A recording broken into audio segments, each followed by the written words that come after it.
You're watching Loudmouths. Hey everybody, welcome to Loudmouths. Great debate. Jonas Schwartz happened to be along with Eamon, McAnaney. And Eamon, one thing we can tell already, the haggling has begun between the owners and the players in Major League Baseball as to how they will restart the season. Everybody takes it as good news. The owners have put forth a plan for around an 80-game season to the players. But now the question becomes, how do they do it? How do they split up that financial pie? Who do you think looks worse here as they begin negotiations, the owners or the players?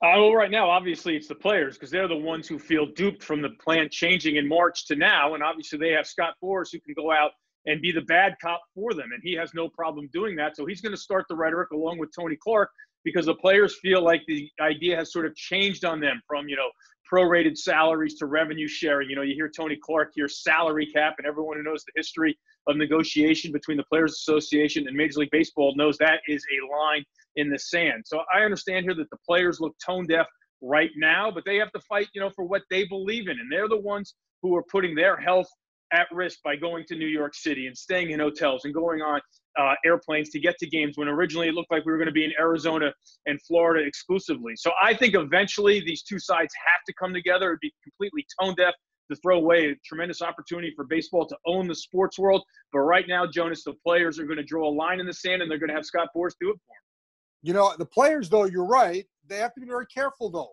because when we heard about the Arizona and the Florida, quote-unquote, bubble plans, they didn't like that either. You're taking me away from my family in order to go do this, and now I'm in isolated quarantine for 4 months of the year. I don't want to do that. Well, now if they have a problem with this, the public is going to sit there and go, come on, guys, you got to get along with something here.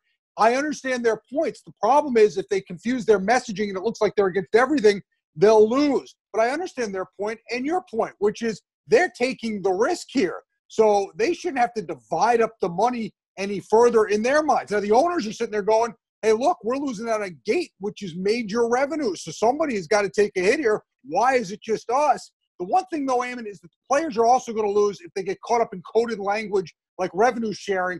This is not about a salary cap. That's probably never happening in baseball. Just because the owners say revenue sharing, don't run down that road, and the players are already starting to do that. Look, we all know that the Players Association doesn't really care about public opinion, and right now, neither do the owners. We're obviously old enough to remember what happened in 1994, and it seems right now that the tension between both sides is right back to where it was in 1994. Neither side really trusts each other, and you and I and all the fans just want to sit here and say, work it out. Rob Manfred has to get these sides together and work it out, Jonas, because it is too much of an opportunity, first of all, for what the country wants, and for the sport of baseball to own the sports world. And something you said to me before we started recording this is very true. Just the beginning of a negotiation. It'll look bad for a while. You have to assume they all understand this is their moment to seize and that they can really take advantage of this. We'll see if it plays out that way. Eamon, good stuff. Thanks for watching the Loudmouths Great Debate.